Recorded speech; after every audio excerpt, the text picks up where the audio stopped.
Emily Bell. Right. Thank you for starting that, Matt. I forgot to ask you recording. So Lars Atkins and Emily Bell are going to lead this session. Emily is sick, and so Emily will not be able to join us. We have Lars instead, but we also have Emily Bell's intern, Philippia Hartsiandru. Did I get that right? Yeah, you got that right. Okay, thank you. You're very kind.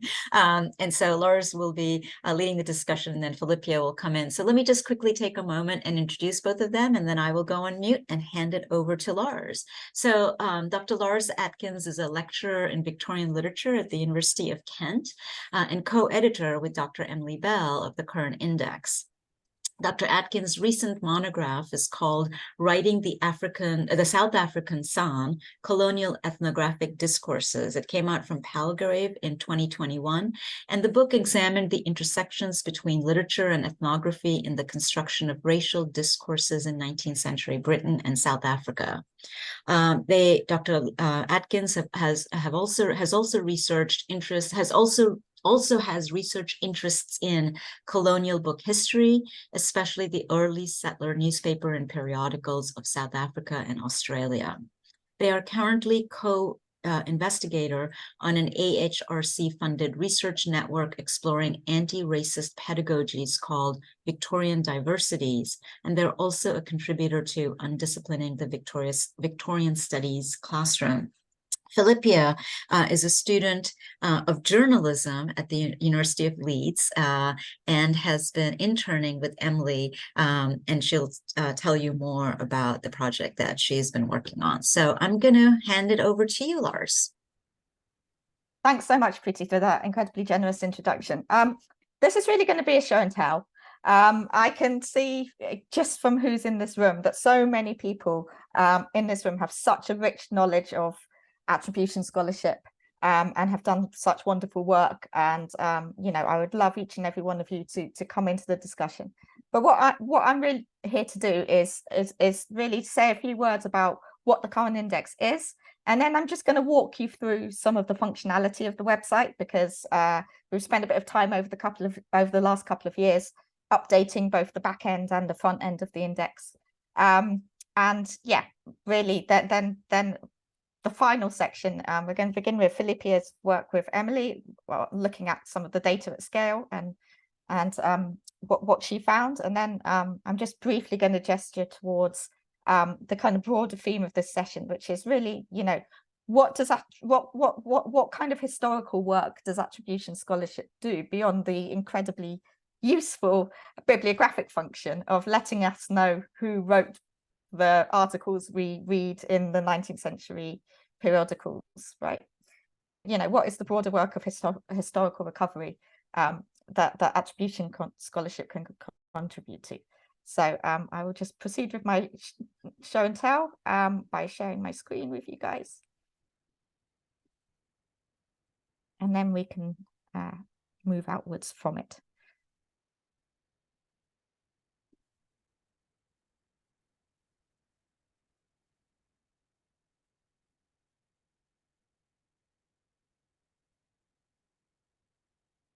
Okay, so the first thing I really want to draw your attention to is this email address in red, which is how to reach us. And the reason I want to draw your attention to that is because one of the big changes that doing a lot of this development work has enabled is it's really enabled us to add new contributions a lot more easily into the index than we could do previously. So if you have any attribution data whatsoever, we'd love you to either email it to us or use the submissions form, which I'll show you when I walk you through the website in just a moment.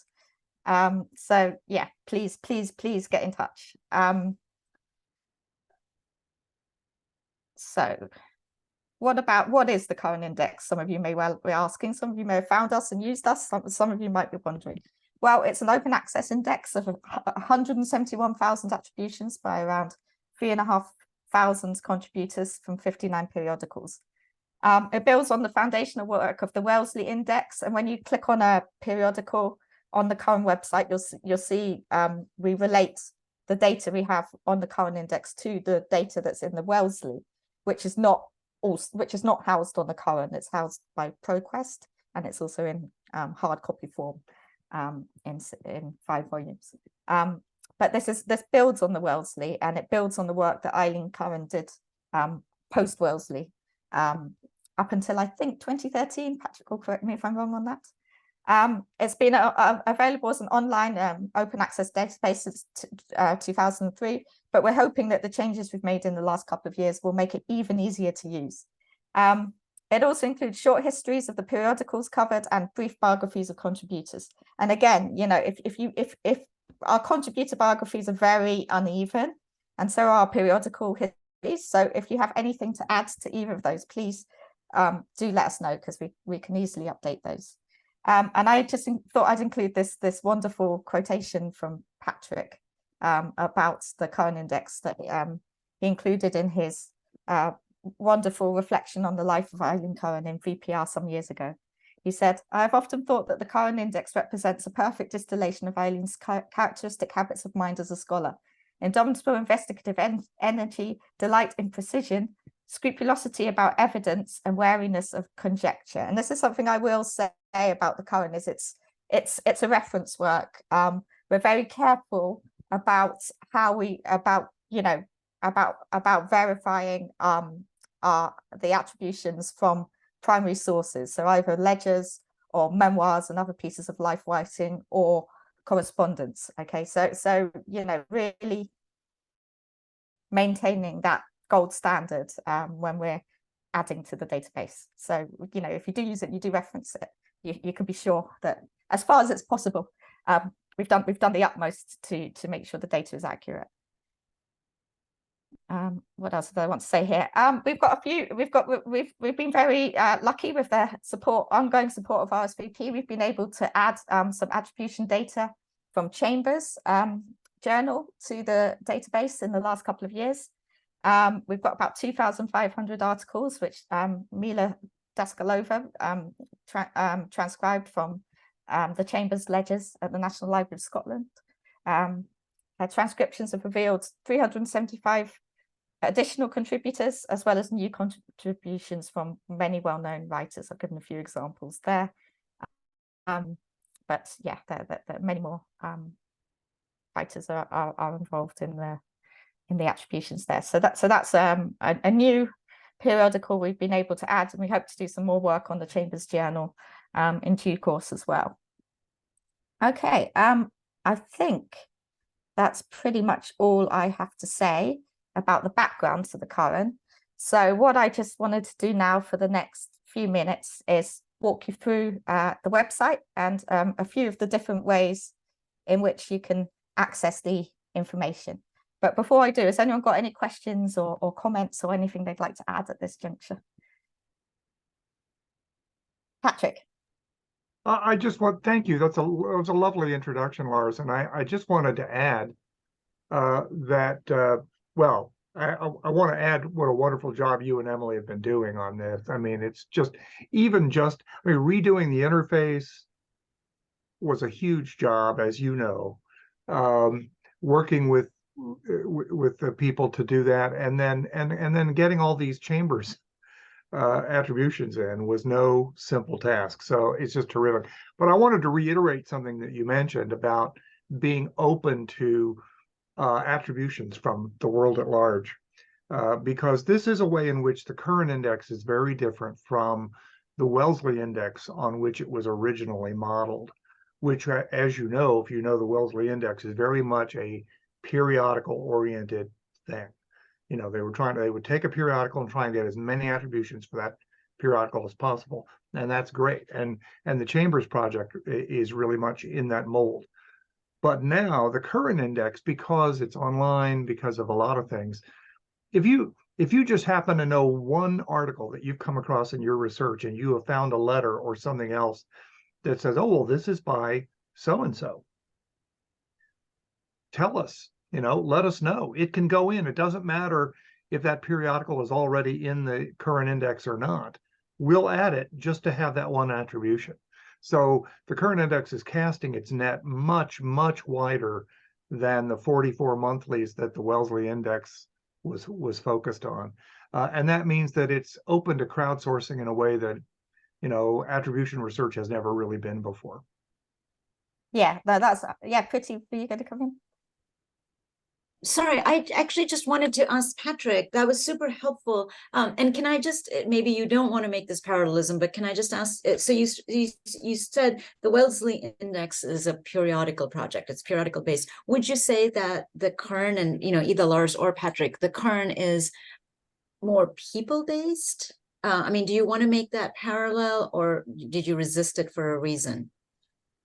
I think, well, I'll hear what Lars has to say about it, but yes, it is. It is more author. It's about contributors. Now, of course, the Wellesley is about contributors too, and volume 5 of the Wellesley is a pearl of great price in terms of its lists of contributors.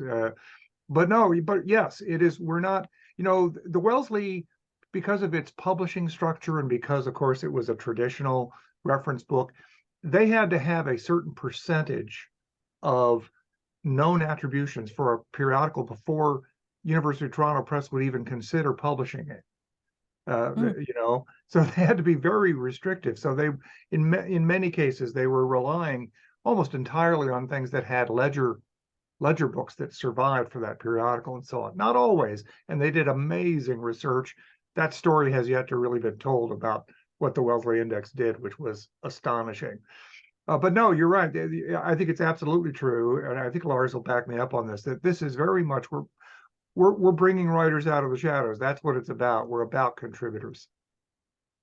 Yeah, absolutely. I think so. I think we're absolutely about contributors, and we're also about broadening the definition of who was writing and also where they were writing from. I'm going to demo this a little bit about obviously we have a geographical cluster on the British Isles that's very, very strong, but we also have writers from a huge array of different locations as well. And one of the bits of work that Emily and I are both hoping to do as scholars of North American and colonial periodicals is actually integrate data from North American and colonial and British colonial periodicals. And we'd certainly be very, very interested in hearing from people who've got large data sets or small data sets from Indian periodicals or other colonial periodicals or North American periodicals. Or some people are working on smaller scale periodicals that might not be digitized or archived in larger collections. I've read some wonderful work that Nikki Hessel did on Indigenous North American newspapers. We'd love to hear from any kind of smaller, even short run newspaper or periodical, and we are including newspapers. That's another difference from the Wellesley. So if anyone's got any attribution data, really anything Anglophone, we'd love to have it, and we'd love to bring more writers out of the shadows that way. I really feel like there is a politics to this now. There always has been, and to me, it's a big part of the work. At first it seems quite odd. Some people say, oh, you do the current and you do other work on that intersects with critical Indigenous studies and post-colonial studies, and it's like, well, yeah, to me it seems like they're doing similar things. It's all about broadening our sense of who it is who was writing, what it is we mean when we talk about 19th century writing or literature or whatever word we want to use for it, right?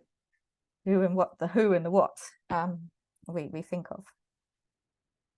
Okay, any other questions or comments before I do a little website walkthrough? Okay, here we go. Here's where it all goes wrong because the website doesn't work, but hopefully it works.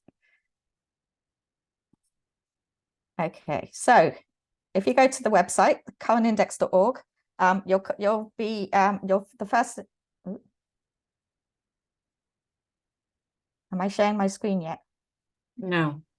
No, okay, then you won't see anything. There we go. Let's put that up and let's share the screen.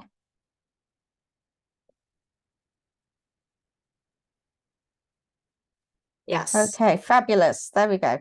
Okay, so the first thing you'll see is this little card, and this card is basically a welcome. It gives you a little sense about how the database is designed, and it's basically designed with 3 dimensions: articles, contributors, and periodicals. How those dimensions are linked is a bit of a nerdy conversation, and some of the ways in which you can use the data and download the data from the front end might not show that those 3 dimensions are linked quite as well as you'd like. But if you'd like data linked between those 3 dimensions, we can give you access to the back end. If you have no idea what any of that means, don't worry, but just to say that. So as I said before, the current index is a reference work, so you can cite it in your publications. So we've got the protocol for citation on that little pop-up card as you enter the website as well. Now, when you come in, what you'll find is several different ways of accessing the data. So the way we categorize data in the current is we have 4 article types: review, verse, prose, and graphic. Now, prose is one that frustrates me because it doesn't differentiate between fiction and non-fiction. But if we were to create that separate category, Emily and I would have to go through all 177,000 entries and recategorize them. So we're not going to do that. So we have to work with it as it is. But I'll show you something quite cool that I did that was actually my first search on the current, which is that I was looking for verse, and I was looking for verse published in the New Monthly magazine in the 1820s. So if I filter it by verse, and I filter it 1820 to 1830, and then I go to periodical, show more, and I go to New Monthly magazine, and I click OK. What I get a list of 922 poems, which I can then download as a CSV file, save, open, and use. So, this is quite a cool thing you can do with the current index in terms of getting data for your research. So you can filter it by verse, by genre, you can filter it by year, you can filter it by periodical. So that's just on the articles dimension. So if you're on the articles dimension, you can filter by article date, article year, article type, and periodical. If we move to the contributor dimension, let's say I wanted to try and get a sense of how many female contributors we had. So I could get the raw number, that's 599. But then if I download the CSV, I save it, and I open it, what I've got is the names, the birth year, the death year, the gender, the nationality, which is pretty interesting, and their initials, which might also help if I was looking through a periodical and I had a set of initials and I didn't quite know who they were. So that's one way you can use the contributors search. You can also use the you can also search by surname, so you can just use this kind of dynamic search here. So let's say who might I want to look for? Harriet Martineau, for example, and then I get her brief biography there and all the articles we have associated with her in the current. That is not, of course, all the articles she wrote.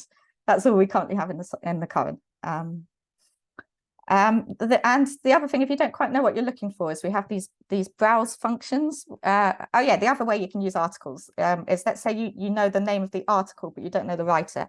So let's say there was an article in Punch called American Opinions, written in the 1842, I think, 1849, there it is.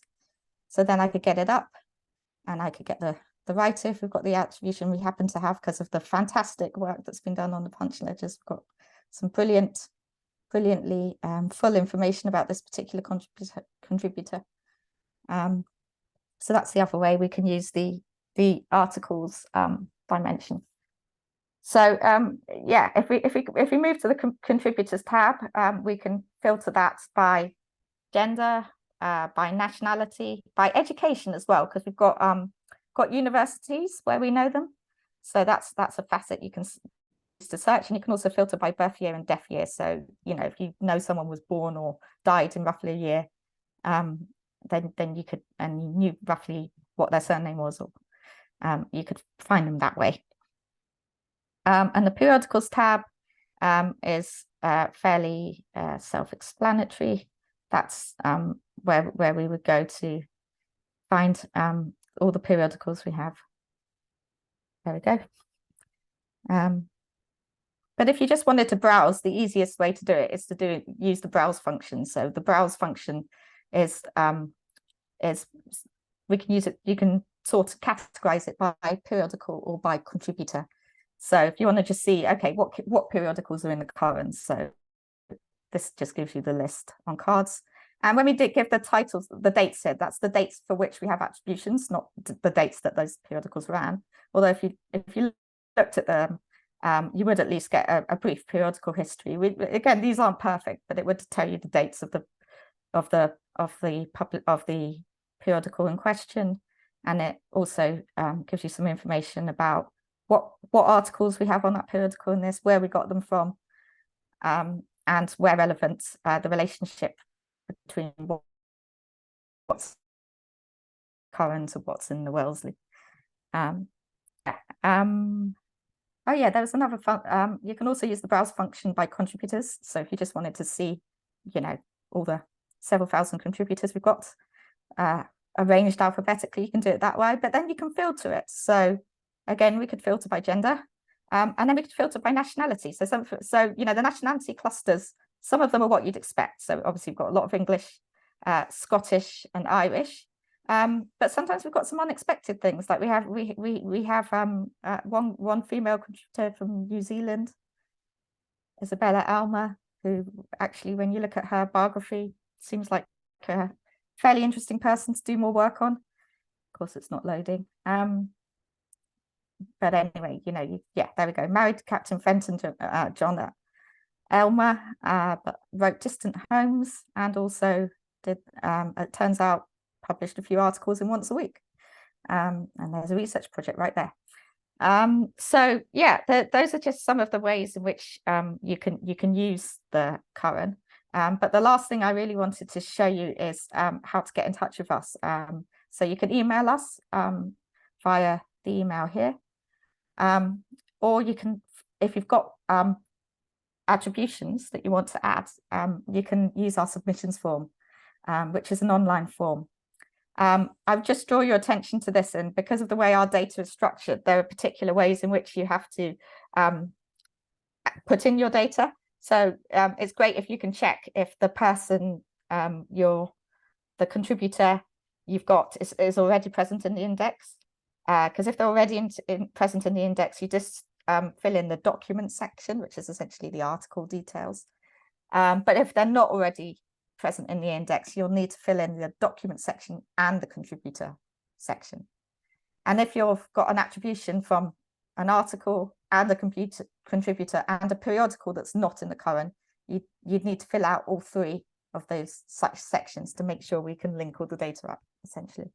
And you also need to put a value for volume and issue when you're adding articles in the document submission form. So if there's no stated volume number, enter the year of publication and then the number. Yeah, so I think that's more or less all I wanted to say about how to use the current. Are there any questions or comments about any of that?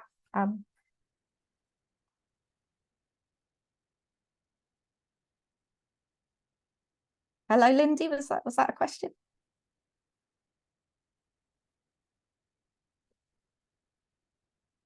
I think you're on mute. Indeed.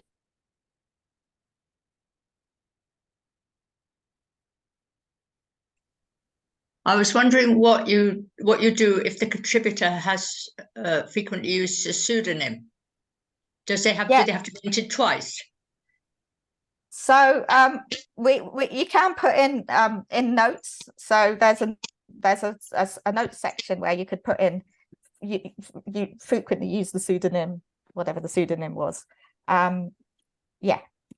So yeah, I mean, it's always great to have that kind of extra information about contributors. but yeah, I mean, ideally we're looking for attributions where we know if there was a pseudonym, we know the actual name as well. But it's always great to know what the pseudonyms were, because that's a whole kind of other area that I haven't really touched on, because we don't really have a great way of dealing with pseudonyms and of categorizing. We don't have a way of categorizing pseudonyms in the current. Basically, it's not really part of the indexing that we do. We can just add it as a note on a contributor, but that's a great area of discussion to open up for sure. Who was next? Laurel? Yeah, I wanted to ask you about reviews. Mhm. So when you click on reviews, I haven't used this function. So when you click on reviews, what comes up? The title of the book reviewed, or the running title, or how does it work? What do you see? Well, what do you see? You see the article title, essentially, not the book title. So whatever the article title's being entered into the database as is what you'd see. Does that make sense? It does. It could be very unhelpful. It could be very unhelpful, but you could also, like, because we also have a keyword search function, you could put in a particular book title, and then every article that had that book title in it would come up. There's another way around that. There's another way around that. Right. Okay. Yeah, thank you. Yeah, that would be one way around it. But I agree, it's not perfect in that regard. But hopefully the keyword search function, which is dynamic, would enable you to, let's say, I don't know, you were looking for reviews of, I don't know, Wuthering Heights, right? You just key that in, and hopefully you should find some review titles with that book title in it, and those would come up. Who's next? Sounds like Patrick had a comment to make about Laurel's question. So Patrick, did you want to weigh in before I asked my question? Just for a moment, and that is that because of the way the Athenaeum project was originally done, they're pretty good about putting the title of the book in, and that represents by far the largest selection of reviews in the current. And of course, the Athenaeum is, it was an extremely important reviewing organ, obviously. So that's been good. In fact, just today I've been looking, among other things, I've been looking at reviews that were so stinging that they instigated libel actions or other litigation from the victims, from the people who were the authors of the books under review. Just how bad did a review have to be before legal action was? And sure enough, so I searched for the author of the book, and it popped right up along with the author of the review. So that's very useful. So my question is sort of follows a little bit on Laurel's, although it's not on reviews. It was music to my ears when you said, Lars, that Kern does newspapers too. And one of the things with newspapers, certainly the newspapers I work with in the mid-century in India, there are no headlines, there's no title.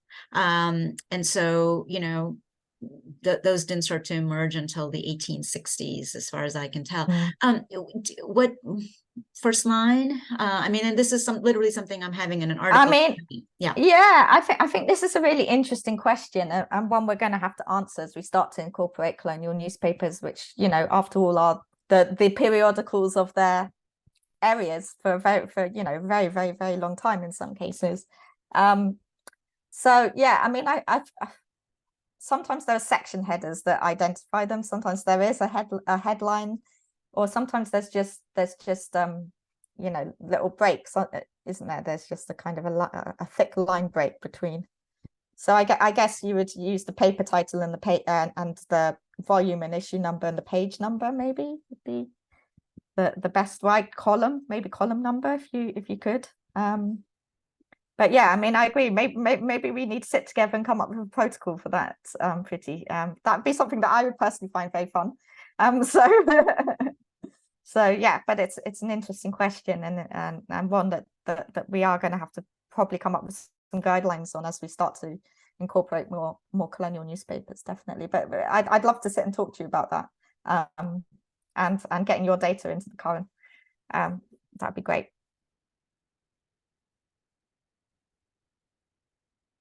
Is it Antonella? Yes, thank you. Sorry, I've got a problem with my video. I can't put it on at That's the okay. moment. You'll apologize. I've been mostly working on some journals such as the Foreign Quarterly Review. I've used, of course, the Athenaeum Index and Blackwood's Edinburgh Magazine. And my work also was sort of looking at specific issues of the journal, because I wanted also to identify some publications, but Mary Shelley were not sure about. You know, we know that she published in some journals. So for me, what is interesting is to focus on a particular issue of a journal and see which authorship has been identified. Is it still possible with the current index? Because at the moment, sometimes I use, you know, the Wellesley or the index of the journal that I find online. I hope I'm clear enough. Yeah, definitely. So you can browse by periodical, and then you browse within the periodical section by month and year, and you can find specific issues that way, or week and month and year, or day and week and month and year. So yeah, okay, absolutely. Okay. So that is if we have the periodical in the current. Absolutely. We don't have all of them. We have 58 or so, but yeah, absolutely. Absolutely. You can the search menu, the faceted search menu that runs down the left hand side, which I showed you, would enable you to do that kind of granular. This is one of the big arguments we had to have with performant and developers. Get that level of granularity in, so you can do day, week, month, year, and really, and dates, and really find exactly an issue if that's what you want to do. Yeah, thank you, because I found actually that recently I usually do my research when I'm in Oxford at the Bodleian Library. So I had a feeling that database about periodicals, I think it's called British 19th Century Periodicals, have changed recently, and to the point I can't find this function anymore. So sometimes I just go back to the Wellesley because it was much easier for me. So I'll check again. Thank you very much. Yeah, I mean, ProQuest can sometimes be difficult to navigate, for sure. Yeah, I completely hear that. Who's next? I'm kind of oh yeah, we've got the hands up order, haven't we?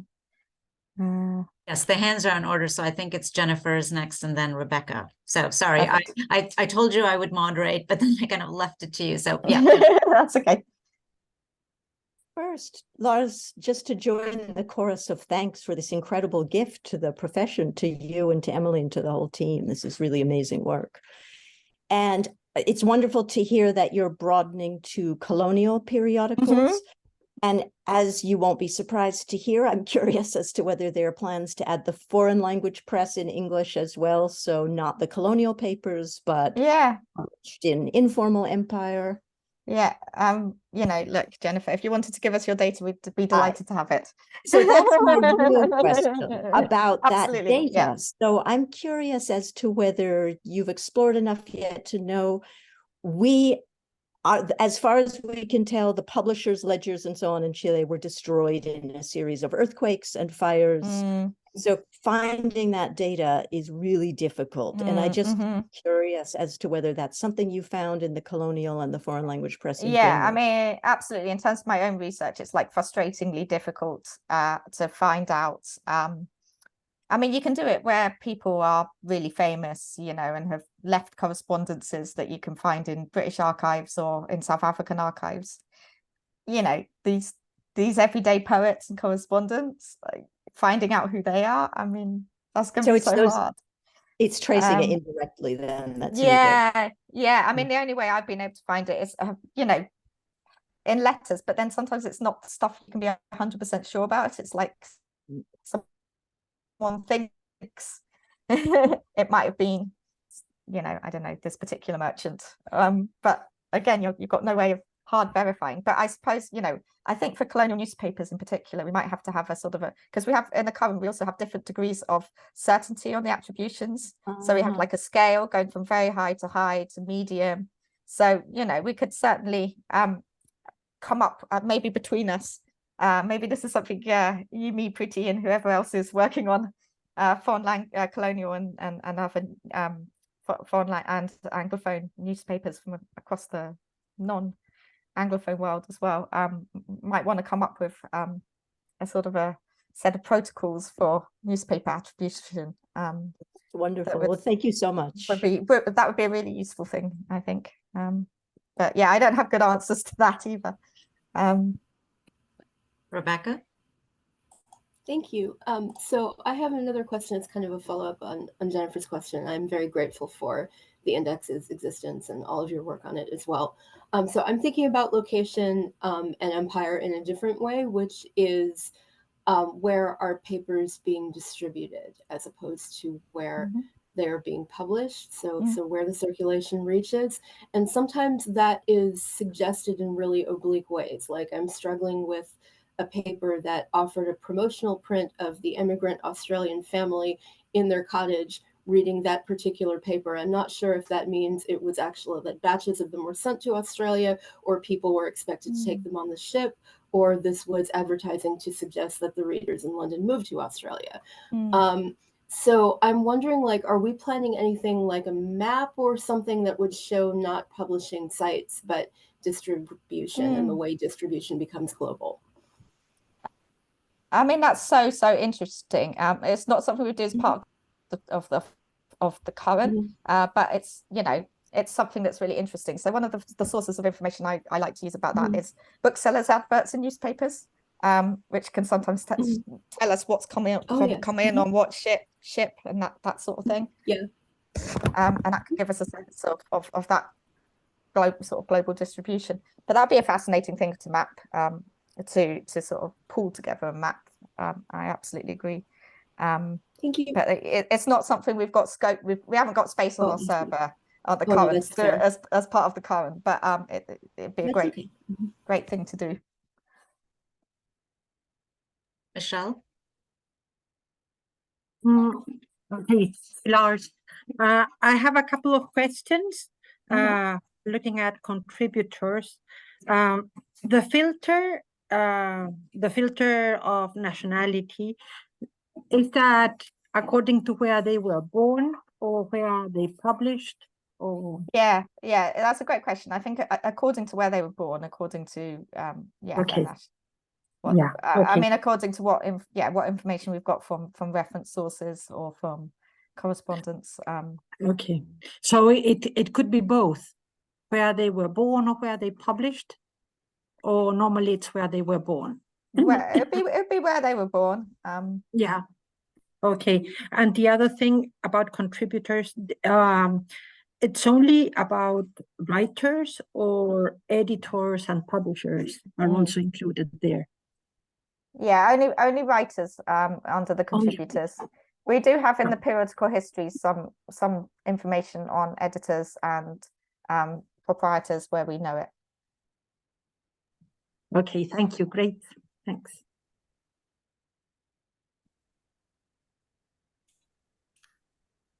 I think there's a question in the chat, Lars, as well, off Fionnuala. Oh, Fionnuala. Hi. Yeah. So in terms of the pseudonyms, you'd only get to a pseudonym if you already clicked on a contributor, and it appeared in the notes, and someone had recorded it in the notes. We don't have a way of indexing pseudonyms, unfortunately. We probably should, but we don't. Apply to RSVP for more development money for that. Yeah. No, I mean, Emily and I have discussed it, definitely. So it is like yeah. Thanks. Is that Michelle? Yeah, hi. This is another question about what counts in terms of a contributor. Like, I have a list of the Pacific Islanders who wrote letters that were published in the Juvenile Missionary Magazine. Okay. And wonderful. In terms of North America, I've got students next semester working on African Canadian newspapers So if we come across that's the sort of material you'd be interested in. Yeah, definitely. Kerry and people like that. Okay. Yeah, I mean, we really want to expand out. I mean, there's that as make it as open as possible. We're open to any newspaper and periodical contributors to any newspaper and periodicals, and I absolutely, you know, agree with you that if we can have a broader picture of non-white contributors and non-British contributors, that would be wonderful. Okay, I will send you stuff. Great.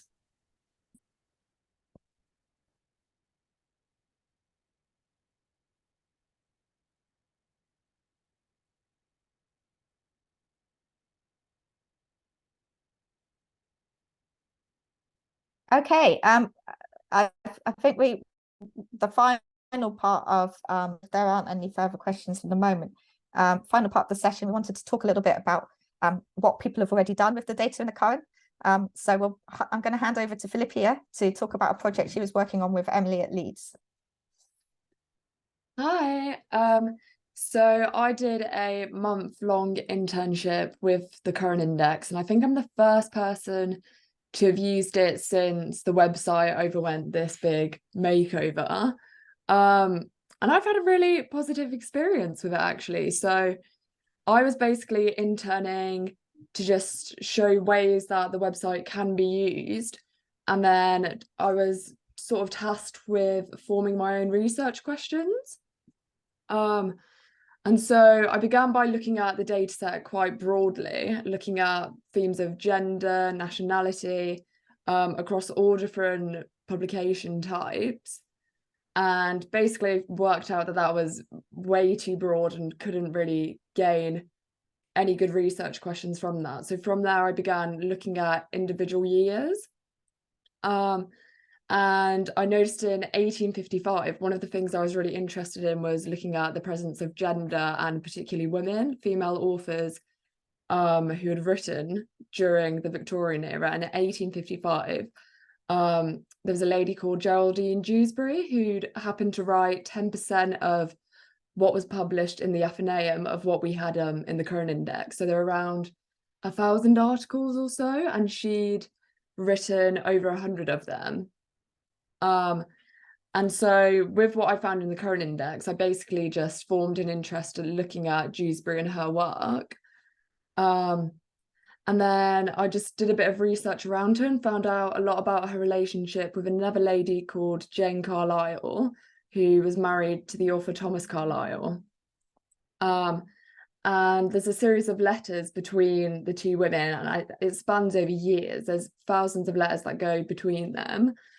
But with the stuff in the current index, I wanted to look if there was any correlation between what Dewsbury published for the Athenaeum and what was spoken about in their personal letters. I wanted to see if Carlyle or Dewsbury had any influence on each other's works at all. And what I found was actually that they did. There was a lot of talk about Thomas Carlyle and his work. He was constantly referred to in their letters. And then a common theme was that in the letter that was in most recently, it would also then be in the article straight after that Dewsbury would have written for the Athenaeum.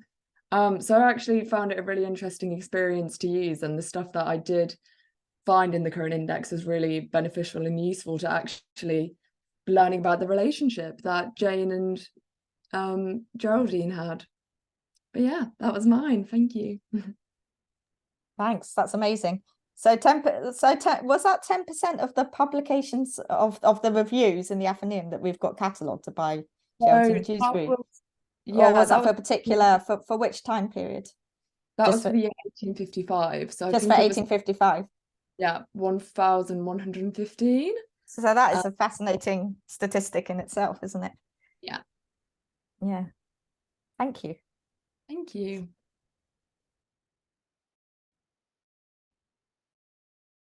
Yeah, and I just wanted to highlight a couple of projects that I just happen to know about that have used some of the current data in some really interesting ways. So I'll go back to this little bit here. Yeah, so I don't know if you know about the Radical Rhymesters project. So this is comic women's poetry of the 19th century. And again, what they did there is they did something that you would need to have access to our back end to do, but we can give anyone access to our back end who wants to do this, or something similar, or look at the data at scale in any ways that the front end doesn't allow you to. If you want to look at it in a way that look at the relationship between the data in a way that the front end of the website doesn't currently allow, we can give you access to the back end basically. And what this project did was, Lars, can I just interrupt really quickly? If you are trying to take us to the Radical Rhymes project website, you're going to have to stop screen share. Yeah. Okay, cool. Yeah, because the click can take us automatically. Yeah, thank you, Kriti, for pointing that out. Let's go back to that website then. Yeah. Okay, unshare, reshare. Boom. There we go. Yeah, so this is a really cool project, and what they've looked at is indexed comic poems by women. So one of what they did with the current is they filtered by verse and they filtered by gender, those two facets, and they got the beginnings of what turned out into a collection of, I think, 950 poems. And then, from then they started looking at the biographies. They started looking at the separating poems into themes, putting them on the timeline. So I thought that was one really interesting way in which data from the index was being used to kind of challenge established narratives about the Victorian literary canon, especially about who was writing what kind of poetry. And yeah, the other thing I was going to highlight, but I noticed that Katie Birch is here already, is the Women Who Punch project, which was just phenomenal. So I don't know if Katie, if you want to say a few words about that, since you're here. Sorry, I think you're still on. I haven't done anything with it for years, and I was really guilty if anyone mentioned it, because I just no, don't. If that was all you did, I think that would be enough, Okay. Well, thank you, because it is a source of guilt that I started it and didn't finish it. I don't really have very much to say about it, but I had started putting biographies of female punch contributors online, and then it took a lot longer than I thought, and I'm also trying to write a book, so I've sort of shelved it. But the current index is very useful, and thank you very much. And maybe you should talk about it rather than me. Well, no, I think it's great, because I mean the punch data, we've got lots of punch data. Thank you to Claire as well for an extraordinary project she did with the city files, with the punch ledgers and getting all that data. We've got a huge amount of punch data, but I think what Claire's work and what Katie's work highlights is that that Claire Horrocks, who's also here, who maybe does want to talk about it, highlights is really, the challenging this narrative that punch was this male-only space where men were in charge of humor, or sort of custodians of humor in a particular way. Did you want to say something about it, Claire? Yeah, I can do. I think this is something I started with the International Centre for Victorian Women's Writing at Canterbury with Caroline Dill-Ooten. There's a lot of work that's coming out of there, including a couple of articles that I've been writing about some of those women that we've identified. There is actually a fuller sort of set of biographies and contributions which is coming out through Gale, and obviously the work that I did with them 10 years ago. So they will be actually sort of adding some of this data. We're also on the free access site, because I know I've talked with Patrick about this a number of times about free access, and this is what's so good about Current. But Gale are actually wanting to make more links to Current and to sort of show some of the work that's going on in these communities, which I think will be good. And I'm also doing a digital sort of exhibition on these sort of women contributors for International Women's Day next year. So the theme for March next year is digital, and how digital access enables us to access women's voices in different ways. So I'm going to be building on the work I've been doing since about, gosh, it must be about 2012 that I've been working on this. And I've been working with Pretty on putting together a sort of RSVP sort of digital salon about that event for International Women's Day next year. So there's lots going on. But I think to pick up on what you were saying before, and it's also what Patrick's talked about in his Bringing Writers Out of the Shadows, Gary Simon's essay about attribution scholarship, is that we need some of that descriptive matter that goes with it. I think identifying the women is one part of it. And what's so exciting about the current index, and I've been getting back and doing more work with yourself and Emily, is trying to build some of those networks, because on first search, we can just say, yeah, this is great. Look at all these women that we've identified. But there are a lot of them. Obviously, Katie's done work on May Kendall previously, but I've got work that's published on sort of Matilda Betham Edwards, Ada Leveson, but they're sort of known for other sort of aspects of writing. What I think is going to be exciting is if once I start to get some of this work out there, maybe we can start to find and say, well, who was this person, who was this person? And I think that the current gives us that chance maybe to start to put some of that attribution data and build some of those networks together.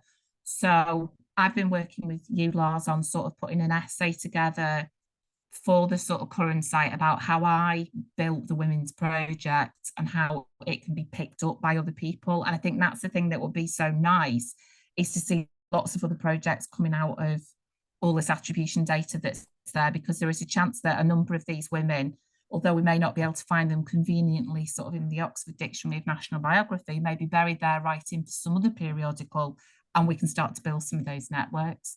So just thanks to Lars for working with me on getting that out there. Yeah, no, and you've raised an incredibly important point, which is about the importance of contributor biographies. As I've said, they're very uneven in the current, but I think the more diverse we make the current, the more different voices are included in it, the more important that thick descriptive matter, those biographies and those networks is going to become. And we have plenty of space on the server, and in the new interface, it's very easy to put on that sort of biographical information, even to link to other external websites. If you've got photographs, if there are other websites, if their websites families are put together, you know, we can bring all that together in this open access space and link it to those articles. Yeah, great. I think that's pretty much it from me. Unless anyone's got any questions. Patrick's waving. Patrick's waving. Hello, Patrick.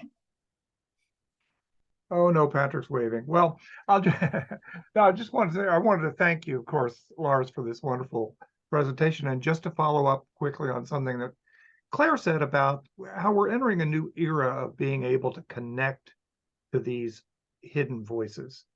And somebody that I think of is Frances Power Cobb, you know, very important writer.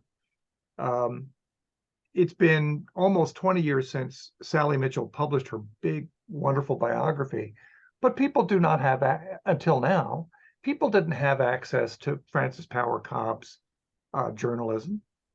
1,000 leaders that she wrote for The Echo, but now The Echo is online through the British Newspaper Archive, and the current index is looking to add the attributions to all of that from scrapbooks, which Katie Birch very kindly went over to the National Library of Wales and looked at these scrapbooks in which Cobb had pasted all these articles that she'd written, you know.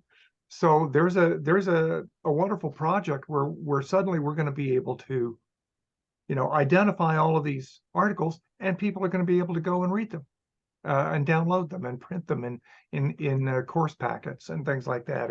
It's really hugely exciting, I think, what we're about to embark on. Beja? I was just really struck by what Patrick has just said, because I had been following these. In fact, Sally had alerted me to this when I was working on Cobb, and I'm very interested. I mean, I suppose I could write to Katie at some point and get the references, because I was sort of stuck at that point of attribution. So it's very, very exciting to know this. And I was just wondering, do you think this would be worked into the current index? Oh, is that a question for me? You mean about yeah, I was just wondering about the information from the scrapbooks? Absolutely. Yes. We need to hire somebody. Katie did a preliminary survey, but we need to hire somebody to go and wow. gather all of that information, which I think, I mean, is absolutely doable. And then, of course, we've got the data entry, but that's, you know, that's what we do. So, you know, I Yeah. think it's, I mean, Lars would know, but I think, you know, as we look into next year, that's going to be one of the important additions to the Yeah. index. Oh, Yeah, wow, that's great. definitely. We've been prioritizing getting the Chamber's work that Mila did into the index. But we're pretty much at the end of that. So yeah, you know, and we shouldn't have I don't think I always say this, too much money to spend on development next year. So hopefully we can spend some money on getting someone over there to look at those. No, that's because- great to know. That's fantastic. Thank you, both of you. So we're just about at the top of the hour, and I know people are leaving, but before people leave, I would love to give a hand to Lars and Emily, who's not here, for their incredible work, lots of comments there, and also to Philippia for sharing the work they're doing. But before we give a hand, I just want to just say quickly, we will not have we had two events. The Digital Events Committee had two events in October, so we won't have an event in November.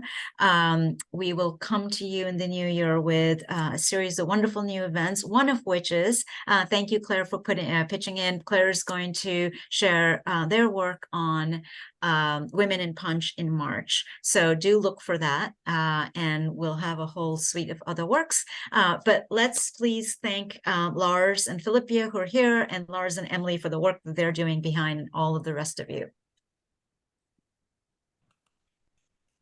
Thanks for coming, everyone.